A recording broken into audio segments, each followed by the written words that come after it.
Joe travelled back to the 80s, to the movies he fondly recalled, with Annie and Tom Cruise and Sly and Bruce Willis before he went bald. Back when the movies were simple and the plots had no deep commentary, just some hero with biceps and witty one-liners shooting all he could see. Then all some steam spinach. But I guess the grass is greener when you're wearing those rose-tinted shades.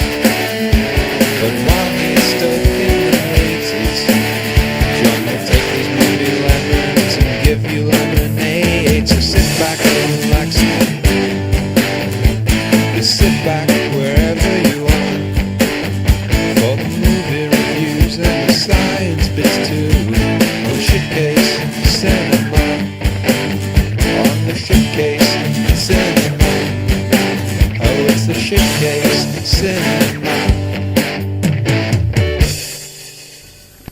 The witch got into her and fucked with her mind or something. How many times have you asked yourself the eternal question, why? How many times have you asked yourself why after watching a shitty movie?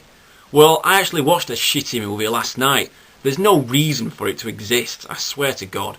Now, what is this movie? Are you ready for this? Blair Witch 2.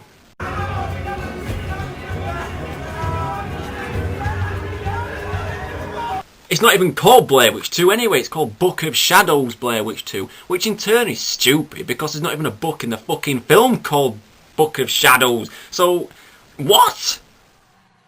Instantly you ask yourself, why was this made? And why the hell are you watching this piece of shit? Now, if you've seen the first movie, it'll be a big help in getting an idea of what the Blair Witch 2 is about. However, this film makes little to no sense anyway, so I guess you don't have to see the first movie at all. Basically, a bunch of weirdos go to the place where the Blair Witch movie was shot, hoping to see something for themselves. I mean, I like the angle that they were taking with this film, and it's shot quite cleverly, but the thing that lets it down from start to finish, the massive plot holes, some piss poor acting. I told you to get the hell out of here! You touch me again, and I will rip out your goddamn throat. Keep your motherfucking change. And the storyline that slowly gets stupider and less coherent as time goes on. The group of five all get drunk and stoned and seemingly pass out, and then they wake up having the cameras stolen and paperwork floating around their heads, which makes no sense whatsoever. What's going on? Where the fuck are my cameras? One of the women has a miscarriage all of a sudden. Then they all drive to the hospital, and before you know it, they're back on the road again, carrying on with the tour thing they're doing. I mean, what the hell?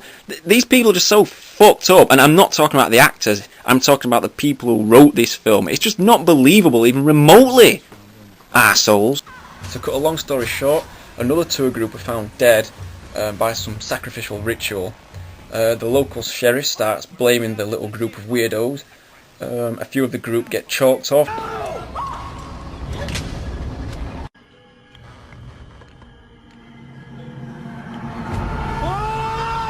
And then in the end, they're each shown video footage by the police that proves they're guilty in the killings of everyone who's died in the film.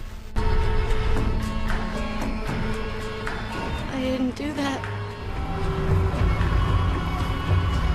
This is wrong. Somebody fucked with this tape!